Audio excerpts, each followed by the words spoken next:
Hello class 11 চলে এসেছি তোমাদের ফার্স্ট সেমিস্টারের জন্য একটা গুরুত্বপূর্ণ এমসিকিউ নিয়ে। তো কি বলা রয়েছে এমসিকিউটা চলো দেখি। nh/2πqb রাশিটিতে n একটি অখণ্ড ধনাত্মক সংখ্যা, h প্ল্যাঙ্কের ধ্রুবক, q আধান এবং b চৌম্বক ক্ষেত্র সূচিত করে। রাশিটির মাত্রা হলো ক্ষেত্রফলের, দৈর্ঘ্যের, দ্রুতির না ত্বরণের। চলো করে দেখি।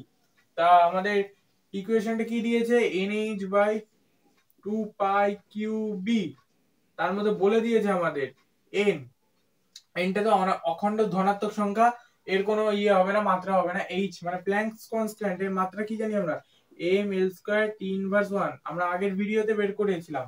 তারপর 2π এর কোনো মাত্রা হবে না। q মানে আধান, আধান মানে কি, অ্যাম্পিয়ার সেকেন্ড মানে অ্যাম্পিয়ার, টাইম সেকেন্ড মানে টাইম মাত্রা।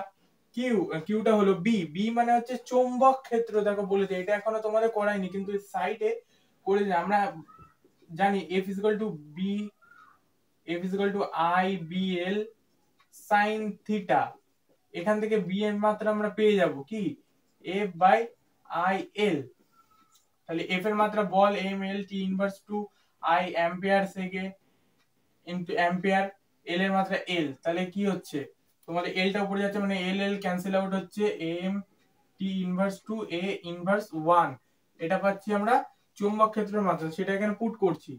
M T inverse 2 A inverse 1, তাহলে দেখো এম উপরে গেলে এম এম ক্যান্সেল আউট হয়ে যাচ্ছে, টি তো এ তো এখানে ক্যান্সেল আউট হচ্ছে, টি এখানে -1 হচ্ছে, টি -1 উপর +1 মানে টি ক্যান্সেল আউট, পড়ে থাকছে কি এল স্কয়ার। তাহলে এল স্কয়ার মানে আমরা কি জানি, এরিয়া, অর্থাৎ ক্ষেত্রফল, অপশন নাম্বার এ।